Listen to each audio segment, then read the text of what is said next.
You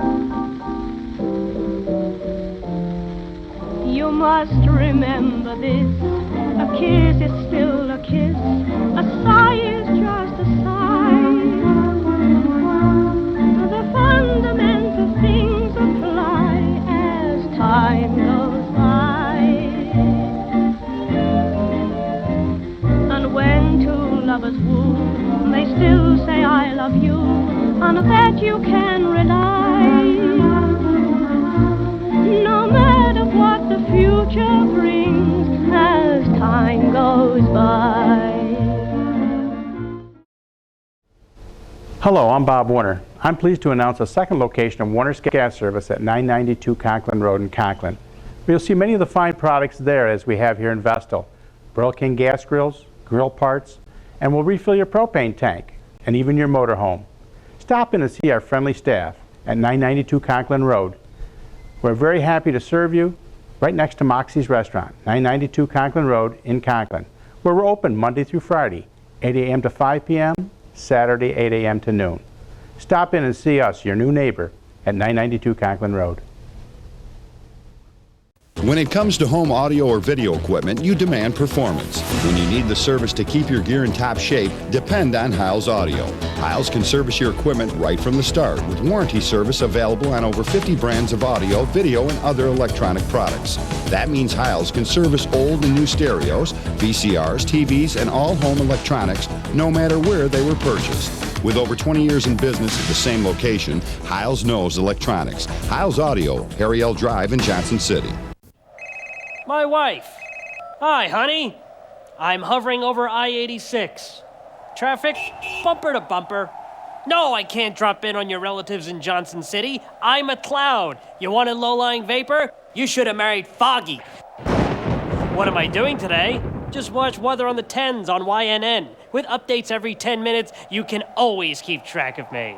Yes, I'll be home in time for your sister's shower. Love you. YNN.com. Don't miss a second of our online content. Exclusively for Time Warner Cable television customers. Thank you so much, everybody. It's so nice to get together and to have a conversation about the early days of Channel 12 and the television days and the sign-on days of December 1st, 1949. And to reminisce about these days and to go back to these days takes a lot of gathering of information. And we have Rick Ricciardelli with us today, who was at that time when I helped to sign on TV, December 1st. Rick was on the engineering staff with Lou Stantz as the chief engineer. And we had gathered together December 1st, 1949 for the sign-on of Channel 12. A very historic day because of the famous fire that was going on at that time. And of course, engineering helped to air a lot of that too, along with Dick Phillips and his recording apparatus. But let me go over to my left and say hi to Rick and welcome you to our conversation and look at the sign-on of television historically and from an engineering standpoint. So Rick, fill us in as what was your department going through at that time of this very historic beginning of Channel 12? Well, in the beginning of the year of 1949, we received equipment, and I hired 3 other people to help me construct the studio and the transmitter. And which, by the way, was at the Arlington Hotel. Right, yeah, we were at the basement of the Arlington Hotel in a studio that was originally designed as an FM studio, but FM died in those days, so we converted it to a television studio. And we spent from the beginning of the year right up until sign-on of December, and we made this based on the fact that we would have lost Channel 12 had we not gotten on the air by that time, because the channel would be sent to Philadelphia. But we made the deadline, and that was the beginning of what we did. We did a lot of things after that. from an engineering standpoint, we did not have a AT&T connection to the network system that was going between New York and Syracuse. So what we got was known as kinescope recordings. They were 16 millimeter film that they recorded in New York off of a monitor, and they sent that around to the stations, and that's how we had NBC programming, and we also had some syndicated shows as they came around, because syndicated shows weren't that many. Mainly, that's how we got NBC. We were at NBC and CBS. We carried both networks at the time. It was the only station on the air. And in doing that, the kinescope recording was how we got that stuff on the air. Then, a year or two later, we got the connection from AT&T so that we could present programs from the network without having kinescope recordings, because the kinescope recording pictures were not that great. But when we got the live connection from AT&T, then our quality came up. I might interject in there. Yes. A little document that I have, a release date of 10/2/1950. This is called the Telenews Daily, and this we subscribed to this on a daily basis, and this contained the Telenews, which was the inclusion of the fall of Seoul in Korea, battle scenes, blasted communist equipment, G.I.s in North Korean schoolhouse, a Mexico plane sows pines, and the sport world, Brooklyn, the Phillies take the pennant. And that's what this all looked like, called the Telenews Daily, which was a means of news gathering agency that we used in those early days.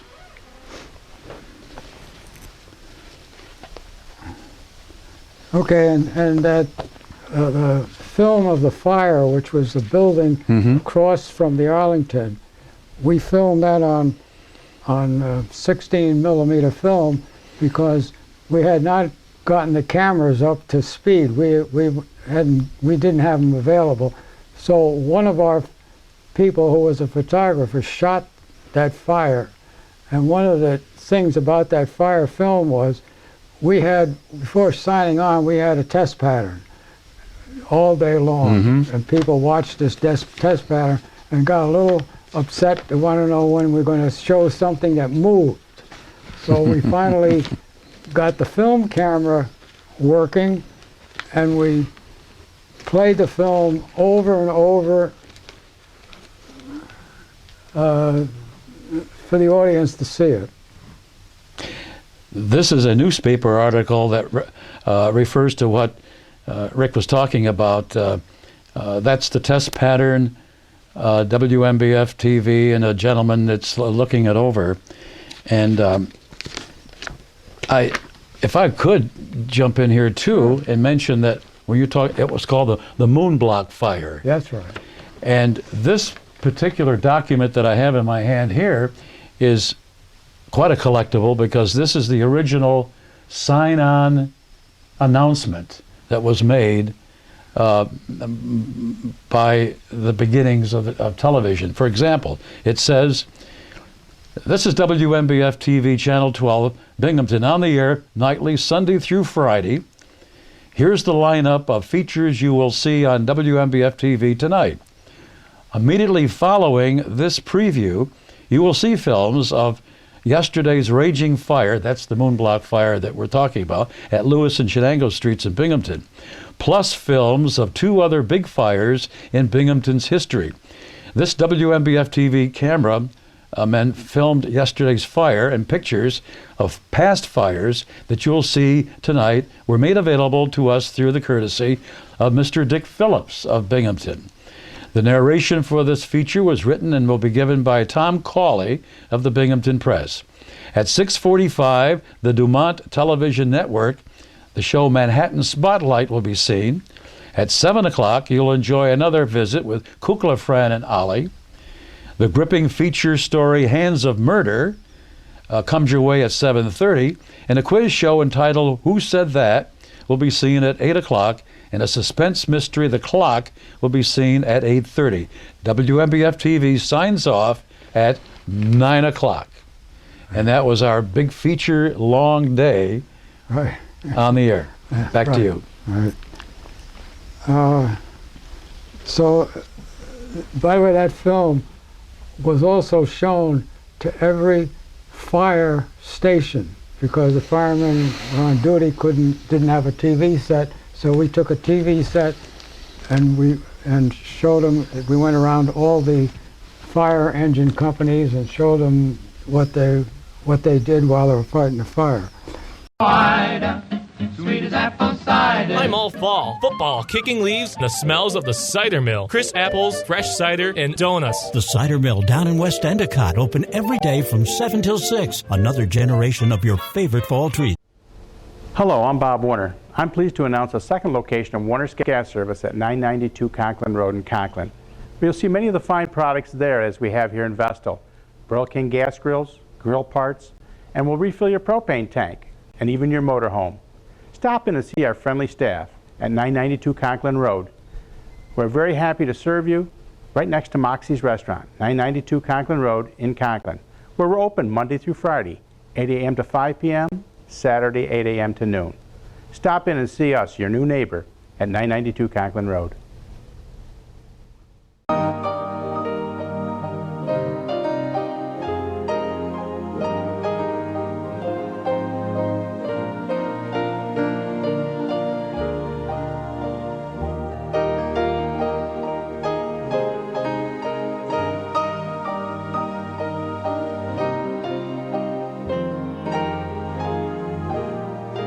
Since 1883, Coleman and Daniels, Endicott, Vestal, Appalachia. When it comes to home audio or video equipment, you demand performance. When you need the service to keep your gear in top shape, depend on Hiles Audio. Hiles can service your equipment right from the start with warranty service available on over 50 brands of audio, video, and other electronic products. That means Hiles can service old and new stereos, VCRs, TVs, and all home electronics, no matter where they were purchased. With over 20 years in business at the same location, Hiles knows electronics. Hiles Audio, Harry L. Drive in Johnson City. Local commercials were designed by using slides. We didn't have tape. We didn't have even facilities to go out and shoot with film. So we did it with slides and artwork, and then we had live announcers doing the copy, which, by the way, the copy was the original first commercial that went on the air, were written and produced by my wife, Shirley, who was then a copy chief at WNBF. So that's how we got the local commercials on until such time as we got the ability to use film. The upper picture here, and this is dated December 5th, that's Lou Rogers, who was in administration, and Ed Scala, who was the program manager at that time, right to the left there, and Ed Whitaker, who was an announcer at that time. And then this picture down below shows Ralph Carroll and Ed Scala and myself doing a radio interview later on in the years, reminiscing about early days. And then this particular picture here is from the press of people looking at television through the Weeks and Dickinson window of the programming at that time. So a big day for us was 4 or 5 hours of telecasting. Well, the next step in the progression of television was that we went to color. Oh, mid-'60s. Yes, we went to color when NBC finally came up with a program called Bonanza, which you can still see on TV Land if you want to see some of the episodes. And we had to make a small change in our transmitter in order to transmit the color. And we managed that all right. And then Bonanza was the first color show shown. And we had all sorts of people at that time looking, instead of the windows of Wheat Dickinson, it was Fowler, Dick, and Walker had 2 sets, color sets, which RCA, first color sets that RCA made was 16-inch round tube receivers. Am I correct in assuming that we only had one television camera in the beginning? No, we had 2. We had 2 cameras. Because I recall there was one instance, at that time I was doing the Atlantic weather and also the Officer Bill show and during the 60s.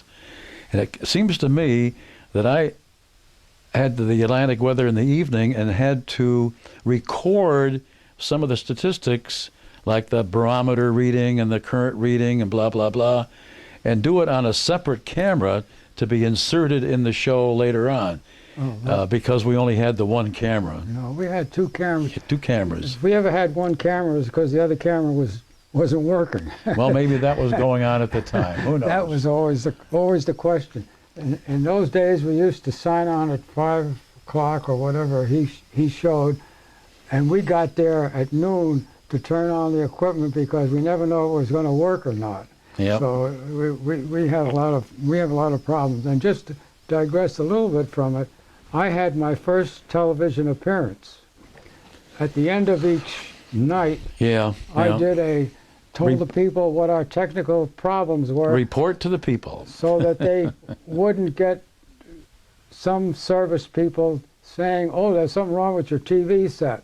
And so we wanted to get by that by telling the public, this is what happened to us. Mm-hmm. Don't run and call your serviceman. It's our problem. And even a step further than that, when I recall doing a couple of those sign-off shows, we would be required to show the tube. That's right. Physically show the tube that didn't work. That's right. And this is what happened when we were off the air. Yeah. So that's what happened when we went to color. Then we got ambitious. And we decided when a company called Triangle, who bought WNBF TV in the 50s. And the first thing we decided when they took over, since they came from big market Philadelphia, and we figured they had a lot of equipment that we didn't have, we could maybe borrow it and do something. So we decided to do a live remote from what was known as the IBM Country Club Auditorium. It was a March of Dimes telethon, which we did every year. It went from sign-off till the next day, all night long. Mm-hmm. And we set up the first microwave path, and the engineer and myself who did it, this is the first time we ever accomplished a thing like that, and we had to work on it for a couple of weeks before the broadcast to make sure the thing was going to work, and it finally did. So that was the first remote that was done in the community at that time.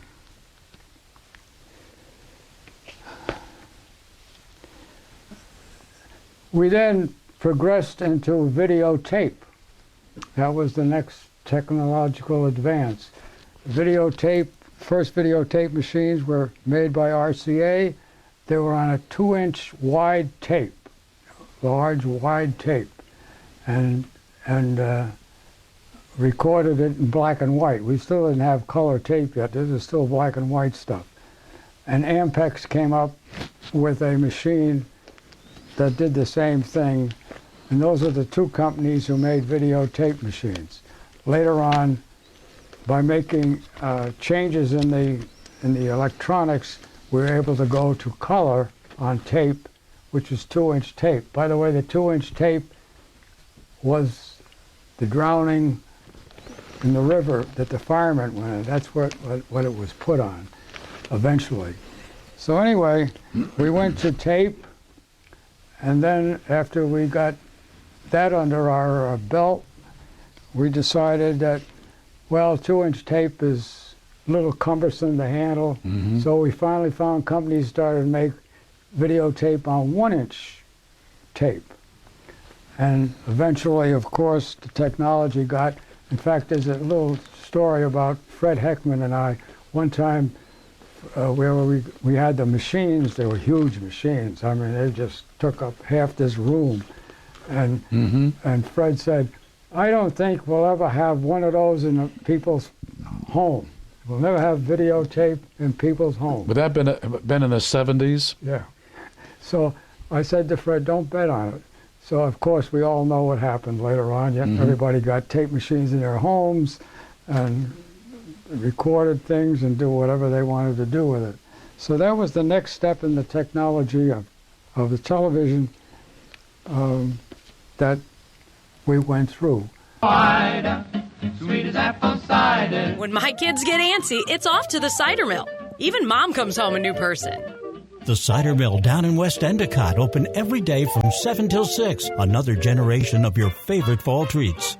If you have VHS, SVHS, 3/4 or Betamax videotape, 8, Super 8, or 16 millimeter film, family pictures or slides you'd like converted to DVDs, contact Huckabone Media Services. If you have audio cassettes or reel-to-reel tapes you'd like on CDs, give us a call. All of our work is performed locally and quickly at competitive prices. Huckabone Media Services, 20 years of experience with video and audio conversions. Hello, I'm Bob Warner. I'm pleased to announce a second location of Warner's Gas Service at 992 Conklin Road in Conklin. You'll see many of the fine products there as we have here in Vestal. Burl King gas grills, grill parts, and we'll refill your propane tank and even your motorhome. Stop in and see our friendly staff at 992 Conklin Road. We're very happy to serve you right next to Moxie's Restaurant, 992 Conklin Road in Conklin, where we're open Monday through Friday, 8 a.m. to 5 p.m., Saturday 8 a.m. to noon. Stop in and see us, your new neighbor, at 992 Conklin Road. Click on the expanded video link to see bonus footage and extended interviews from today's news stories, plus custom weather forecasts and exclusive YNN show clips. How to get all this great stuff? Just follow the instructions on our website for how to sign in and get full access to all our resources. YNN.com. Don't miss a second of our online content. Exclusively for Time Warner Cable television customers. And of course, we did a bunch of live shows, which Bill can talk more about these. We had a show called Fashions for My Lady. We had Bill as Ranch Club. We started to put live news on for 15 minutes using Binghamton Press reporters. Tom Cawley, Woody Fischette, people like that came in, and what we did for pictures was we put 8x10 photographs in front of the camera that the press photographer took of that particular story that day, because we didn't go out and shoot film. We didn't even have a news department. We relied on the press and their people, because previous to that, how we got into that relationship was we had a studio, radio studio in the Binghamton Press building, and the reporters would do the news at 12 noon each day.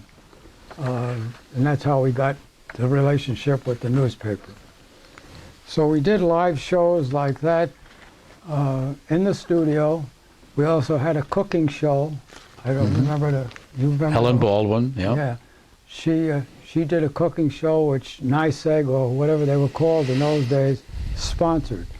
And we did the cooking show, we did the Ranch Club, we did news. So we started to expand into live television as we went along. And eventually we went into color, live color, but not while we're down in the bowels of the Arlington Hotel. That came later on, because just to tell you what happened to the studios were then moved to a building known in those days, the Knickerbocker building, which was a skating rink, a roller skating rink. And we they put the studios, the roller skating rink became part of a studio, and maybe Bill can talk about that a little bit more, because I had then left the station for a while. I came back again, but I left during that transition. And of course, after being in that building, the studios went to the Sheraton Hotel, which is on Front Street, and from the Sheraton Hotel, of course, up to the hill where they are now. So there was a movement of studios around town. So that roughly is the story of where we are today. Of course, we're now into the digital world. Everybody knows about that. The average person at home knows digital by the fact that they can buy a little flat screen TV set, big as they want, up to 80 inches now, as I understand it. Mm-hmm. And that's what they think is digital. Now, they have no idea of how it gets there or what it takes to do that, but that's the perception that the public has. So that's where we are at this moment in time. Where do we go from here? Who knows? It never stops. Technology is never going to stop, and I have no idea, except that we're talking about one other thing today which will happen in the next few years, known as mobile television. We're going to be able to send from our transmitter to handheld devices so that you can, hopefully you can watch programs, which I doubt very much you're going to have time to do this during the day, but most of it is going to be information, I think. I think it's going to be weather, sports, stocks, all kind of information that people may want to look at their handheld devices and see that. So that's the next step in the technology as far as... You mean that we're going to go into that era of the Dick Tracy wristband? Practically. Information. Almost. All of the almost information there. you want All on the your information, wristwatch. Right. So that's going to be the next step, which in our group of stations, the test is going to be done in Spokane, Washington, and then apparently we'll do it at ICZ. And that's the last step that I know of at the moment. Now, Bill, you can talk about shows and things of that nature. Oh, I could talk forever about shows, but one of the individuals that did so well back in the 60s was a gentleman, well, actually it goes back to his radio days, and that's Steve Furto, who was a farm director here at the station. This is a picture of Steve when he went into the television studio, and he's interviewing a guest on a particular Farm Bureau topic. Steve Furto as our farm director at that time. We had marketing directors, program directors, everybody was a director. In fact, Mary Paperstrad was one and the only lady TV director in this television market. And she did a marvelous job. She had a marvelous job because at the Arlington, we were able to portray ourselves on our different sets with this particular setup in a studio with a cameraman, and I was doing the weather at that time, and this set that I'm sitting in front of was also a mixed bag. It could be the news background, it could be the weather background, it could be the sports background, and it could be an interview background. All of these little shelves would be interchangeable and could be done in about 30 seconds. So that particular background could be the set for 4 or 5 different topics, which was quite efficient. And away over in the background, that's the Helen Baldwin kitchen that we're just talking about there. For me and for local television, as I said, beginning there in December, Iva Mae Cheney and I worked on a program called Chalk Talk that she used she was an art major, And it was about a 15-minute program for kids. And that was, and I worked behind a scrim, as they say, with a puppet, similar to Kukla, Fran, and Ollie. And that's where I sort of got my ad-libs going and learned more about the business behind that screen. Then later, within about 6 months, we went to the fact that the entertainment field and the movie field was overwhelmed with cowboy stars. Ken Maynard, Lash LaRue, Hopalong Cassidy. These were all the cowboys of that era that had made movie films but had no place to use them, so it was a perfect setting to put them on TV in chapter form. Tom Mix, who got tied to the railroad track, and then they'd end the scene and say, and tune in to find out if Tom survives and is rescued, will be held tomorrow. Well, we took a lot of those films and put them together for what we call the TV Ranch Club. And indeed, it was, in fact, there's the Cisco Kid, Lash LaRue, pictures in the background. And we used the cowboy films in chapter form for like 1 or 2, 3 chapters a night. The program was an hour, and the film would be about maybe for 40 minutes. And we would have a kids department, and we would have an interview department and a game period and our commercials, and all of this was live.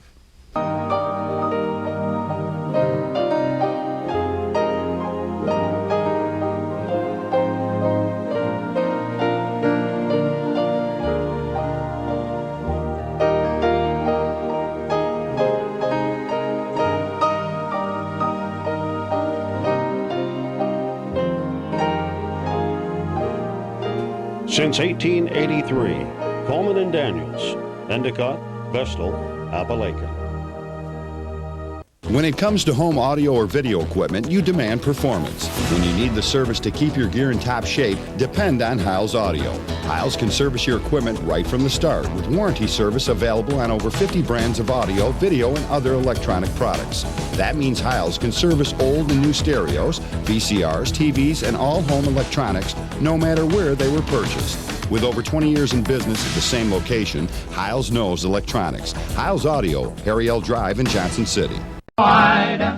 Sweet as apple cider. Want to be boss of the day? Just show up with enough Cider Mill cider and warm donuts for 2 breaks. Works every time. The Cider Mill down in West Endicott, open every day from 7 till 6. Another generation of your favorite fall treats. If you have VHS, SVHS, 3/4, or Betamax videotape, 8, Super 8, or 16 millimeter film, family pictures, or slides you'd like converted to DVDs, contact Huckabone Media Services. If you have audio cassettes or reel-to-reel tapes you'd like on CDs, give us a call.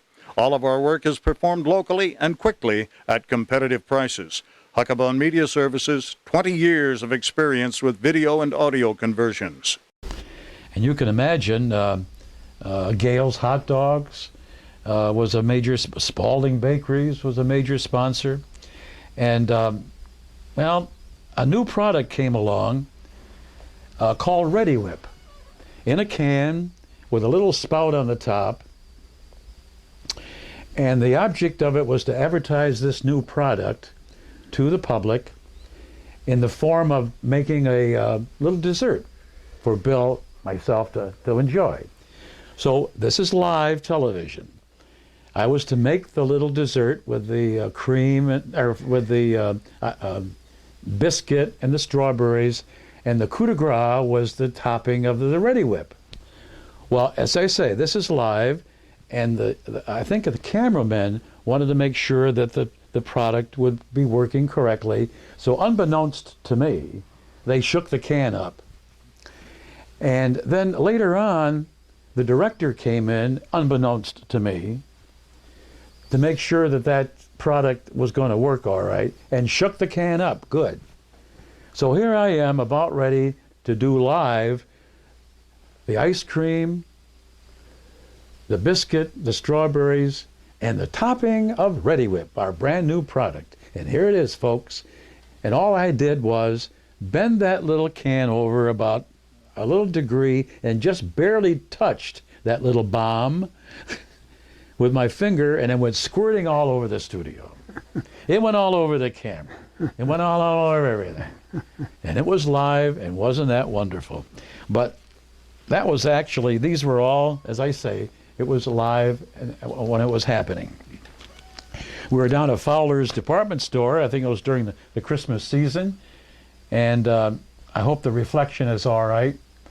That was a bunch of the kids that were there at the time where I made a personal appearance. And I've shown this before at other events. And 9 times out of 10, I'll have somebody come over and say, yeah, that's me right there. I was in there. I remember that. The Ranch Club was in the older studio first, and this is what that looked like with all of the wagon wheels and the pictures and the different the background of the program. And here's one of our other products. I guess it was the coconut chip cookies advertised in the Ranch Club. As the 60s came along, of course the late 50s was the era of Man on the Moon, and there were programs that we did as an astronaut or etc. But along in the 60s, when Rick was telling about going to color, I was also doing the Atlantic weather forecasting. That was in the evening at 11 o'clock. And imagine, as I point to these different numbers on the screen, I think back of how I did that and how it is done today with the graphics being what they are. The weather people can just snap a button and they can have pictures of exploding this and the front moving in here and the cold front going up there and the other front coming over here. Well, all I had were little stickums that I would stick on there and say, here's the cold front, and here's the thunderstorm over here, and over here is the sunshine over here, and the temperature in Binghamton is 55, which I put on there beforehand. So it was all done physically. And again, as I say, that was for the Atlantic weather. Out of Philadelphia, there were some 30 Atlantic Richfield weathermen from Buffalo, Rochester, Syracuse, Binghamton, Utica, around the New England area, on down the Carolinas, and we would meet once a year in Florida for our get-togethers of upcoming events that the Atlantic Richfield weather people would be concentrating on. And we made many good trips to Philadelphia too, as the Atlantic weatherman. Of course, the one big show in the 60s, the one that so many folks remember, was the Officer Bill show. And that all came along in an era, and Rick, you mentioned about the 60s was a very volatile, a very hectic and historic decade. There was the Vietnam War that was going on. There was the revolt on the campuses and around the country, the Flower Children, the assassinations that you recall of our presidents, Martin Luther King's demise. There was so many historic things going on. One of the topics that we discussed at the station was how, and also the revolt on the campuses and the background of the police using physical force against students and against the public. And it got a bad reputation that the police are the bad people. And so our conversation rolled around, how can we get the conversation and the thoughts back to what should be respect for the law, respect for the patrolman on duty, and as young people, go to your policeman or police officer if you're in trouble, and they will help you, not hurt you, as the case may be. That was the theme of creating what we called the Officer Bill Show. and that's where that all started in the 60s. I was in a Binghamton police uniform, and these are some of the activities and some of the things that we did. The bike rodeos, we used to concentrate on bike safety. We had, I had my own comic book, Sprocket Man, that was also very popular at that time. And as has been said, TV comes of age. And so here we are as the years have passed by, and I wanted to just mention that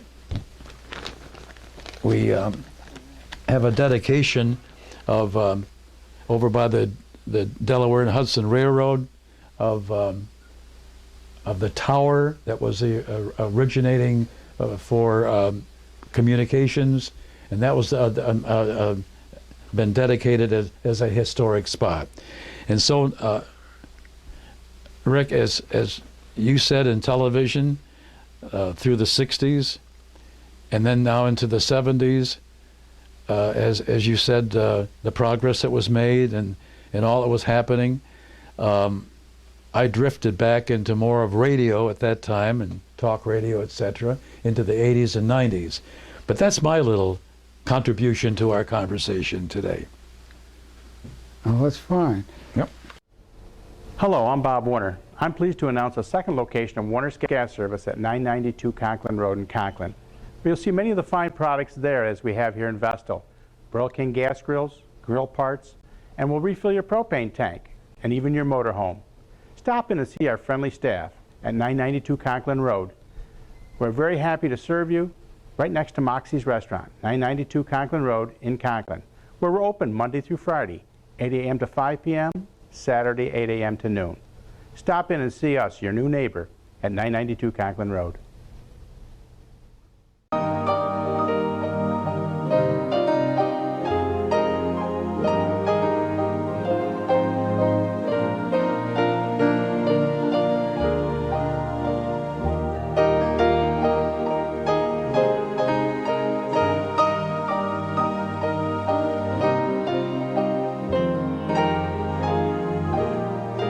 Since 1883, Coleman and Daniels, Endicott, Vestal, Appalachian.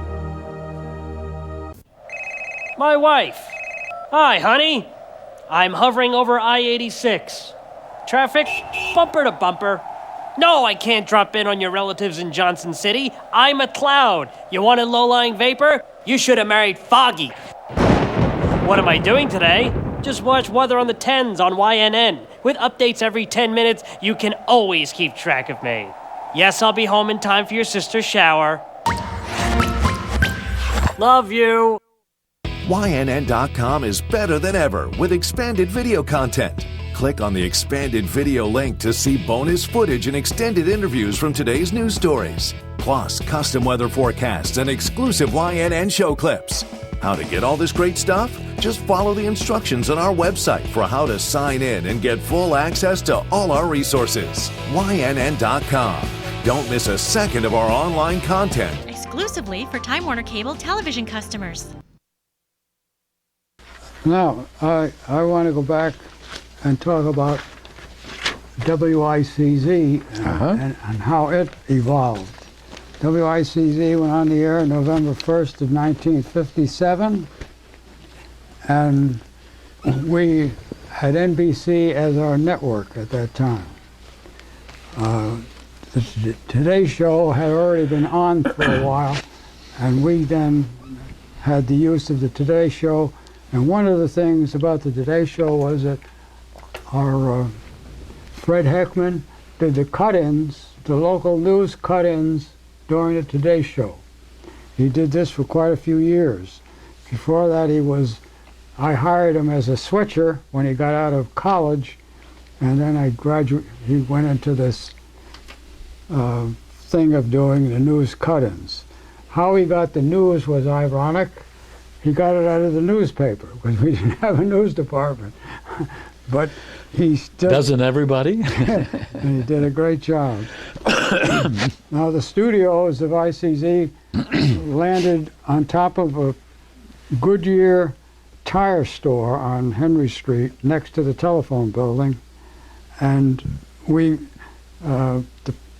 built a second floor on that, and that's where we had our studios and offices, and that's how we signed on from that particular deal.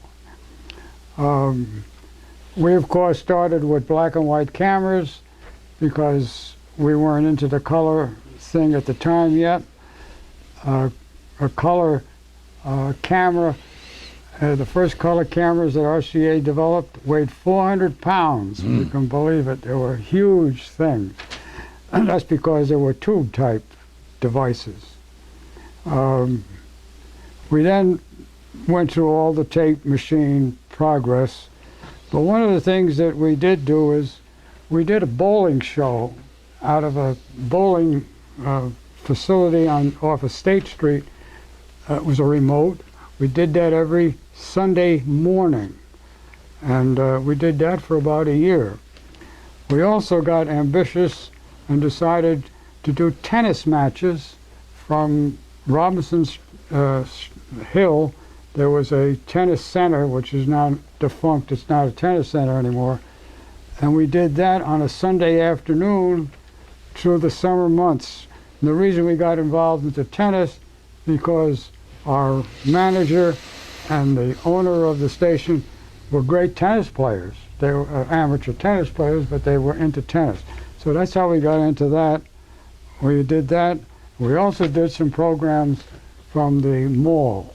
I forget what the occasion was, but it was, I think, something to do with a money-raising device. We also, in 1941, when Stainless Tower bought WINR, we moved our transmitter from a place called Windy Hill. Windy Hill is where the WINR AM transmitter was, and when we signed on originally with the press, we had an antenna on one of the AM towers, and the only problem we had with that was we couldn't cover the area completely, so we had to have things called translators. We had 3 translators, one in Endicott, one in Johnson City, and one in Hillcrest. But they were devices that didn't stand up very well. They were off the air quite a bit, so finally I convinced the press people to move us from Windy Hill to where we are at Ingram Hill, but they didn't want to spend the money for it until the station was sold to Stainless Tower, and that was easy because they made towers. And they put up the tower, and originally they put it up for WSKG, and then it was had a thing on the top called a candelabra.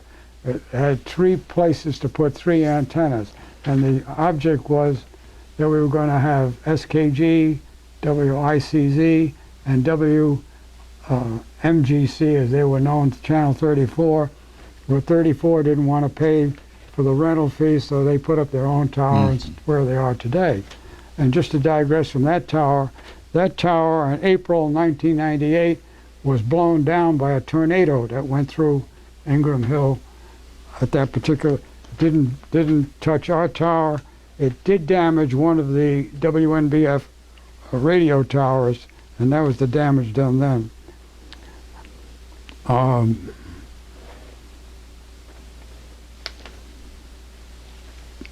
Finally, during the time that Stainless had the station, they decided to drop NBC and go to the Fox network. That was a decision made from a financial standpoint. And that's how we got to be the Fox network in town at that particular time. And then the station went digital on May 1st, 2002. We were the first on the air because the other stations came in after that. In a few months' time, they came into the digital world. And just to talk about how stations got on the air, WNBF TV went on the air in 1949, WICZ went on the air in 1957, and a station called WBJA, which is now Channel 34. They went on in 1962. SKG went on in 1968. So that's how the 4 television channels got on the air, and there we are today. When it comes to home audio or video equipment, you demand performance. When you need the service to keep your gear in top shape, depend on Hiles Audio. Hiles can service your equipment right from the start with warranty service available on over 50 brands of audio, video, and other electronic products. That means Hiles can service old and new stereos, VCRs, TVs, and all home electronics, no matter where they were purchased. With over 20 years in business at the same location, Hiles knows electronics. Hiles Audio, Harry L. Drive in Johnson City. Hello, I'm Bob Warner. I'm pleased to announce a second location of Warner's Gas Service at 992 Conklin Road in Conklin. You'll see many of the fine products there as we have here in Vestal. Burl King gas grills, grill parts, and we'll refill your propane tank and even your motorhome. Stop in and see our friendly staff at 992 Conklin Road. We're very happy to serve you right next to Moxie's Restaurant, 992 Conklin Road in Conklin, where we're open Monday through Friday, 8 a.m. to 5 p.m., Saturday, 8 a.m. to noon. Stop in and see us, your new neighbor, at 992 Conklin Road.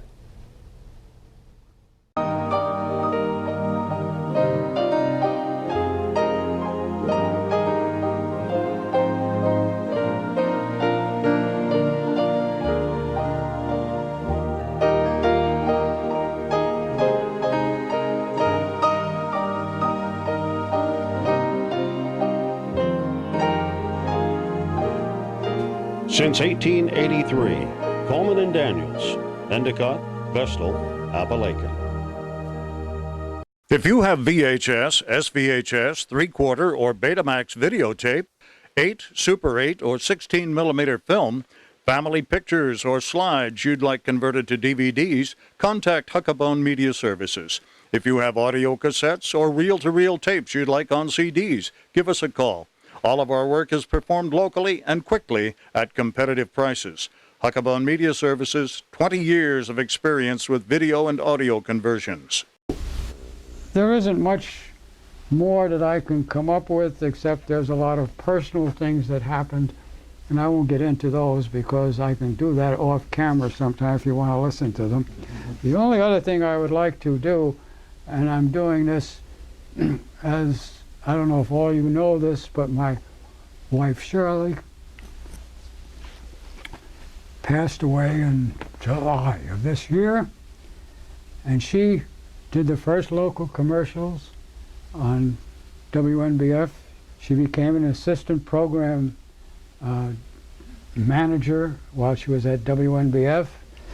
When she left WNBF to come down to Florida, which I was a chief engineer at a station in Palm Beach, Florida, she became the copy chief at that station because she followed me down after 6 months' time. She then came back to Binghamton with me, and she became the program director at WICZ. And she was not only the program director, she was the traffic director. She was also the artist. She created artwork to be photographed, and she wrote copy. She had 3 women in her department helping her do this because she couldn't do it all, because, you know, by that time salesmen were selling spots like crazy. It wasn't like the early days. You had 4 or 5 clients and that was it. And, you know, and then when you start getting into the 50s and 60s clients, then you had to have an art department. Cheryl did this for almost 45 years. She also, I have here, but we won't put this on camera, but I'll show it to you later. She also went to work for ANSCO as a person who wrote booklets for salesmen to take when they went out and pitched equipment. Also, she was involved in a slideshow. They made a slideshow so that the salesman could use the slides, show the prospective customer. And she wrote the entire script for this, and not only that, she acted in it. and I can show you what she did. She was quite an actress. She was also quite an artist. She started, believe it or not, to paint a portrait of myself, but she never finished it. But I wanted to talk about my wife because she's part of the background and the history. Other than that, I think I've pretty well given you all I know about the history electronically and engineering-wise. I have a picture here, if you want to show this picture, of my entire engineering staff, including switchers, because I was in charge of switchers also at the time. All these people, a lot of them are not with me, are not with us anymore, but they were all there, and they followed me through the WICZ history. Now I have some photographs of the studios down in the Arlington Hotel, but I don't think we can integrate them at this moment. I will leave the for anything else that can be used for them, okay? So other than that, that's my story. I've been doing this for 65 years, and I'm still doing it. So thank you a lot. We all have a story to tell. Right. And we've enjoyed hearing your story. I hope, folks, that you enjoyed hearing some of my stories. In the broadcast business, we are all, I think, basically storytellers. And we enjoy being with you all. I hope you enjoyed this little capsule report of some of the history, and that you'll think of us kindly. Thanks for listening, and so long for now.